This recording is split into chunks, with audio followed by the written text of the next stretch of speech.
This is Pat Henry, Executive Editor, What They Think, and with me today is Terry Tevis. Terry is President of TA Tevis & Company, financial and investment advisors to the printing and publishing industries.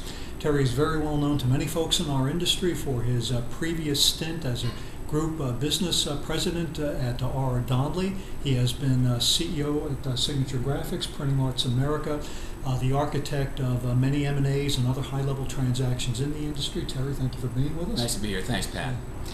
Terry, looking ahead toward the fall, the news, we've all heard it. A couple of the major press manufacturers have elected not to exhibit at Graph Expo in Chicago, and I wonder if that took you by surprise, and whether you think that there's a continuing need for an annual gathering in Chicago or any place for that matter. How relevant is Graph Expo? Well, let me answer it on two levels. Sure. It didn't take me by surprise that Heidelberg and Komori and possibly some other the major sheet-fed players are not going to be in Chicago. It's a very expensive show, right. And as you know, over the last couple of years, they haven't sold very many sheet-fed presses in the domestic market here or into Europe. So there's a need to cut back in terms of expense on the show.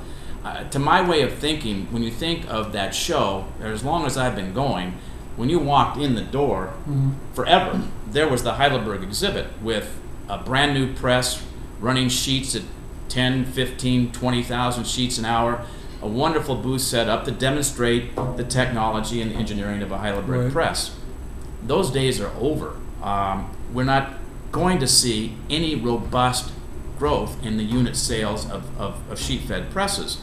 Who's replacing Heidelberg at the show? Prime space is HP, and that really says it all about the transformation of our industry, because when you think about the growth areas of China and India, they're not going to go into the offset the same way we did in the United States and Europe. They're going to jump from a sheet-fed press maybe right into a digital press, and they're going to have a completely different business model in those countries, and we're going to have a completely different business model in 5 years down the path in our country here. So yes, it didn't surprise me. I'm sorry to see it, but there are too many manufacturers out there for too small a market. Now, with regards to the show, I'd have to say, have you ever gone to that show when you haven't met somebody that taught you something, saw an exhibit that really created an idea about something you could do for your company or your customer, or network with somebody that you might want to hire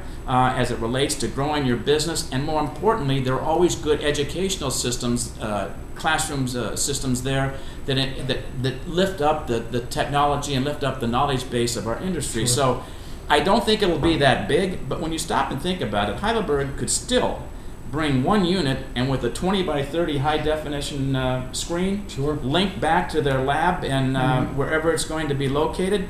They could still demonstrate their press room capabilities, but not have to bring all those people in, spend all that money, because meanwhile, most of the dollars being spent over the next 5 years in the United States and around the world are going to be on digital presses, not necessarily on offset presses, Pat.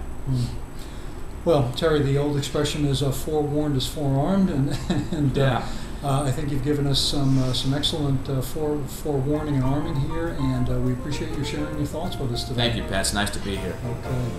Pat Henry, What They Think. Thanks for watching.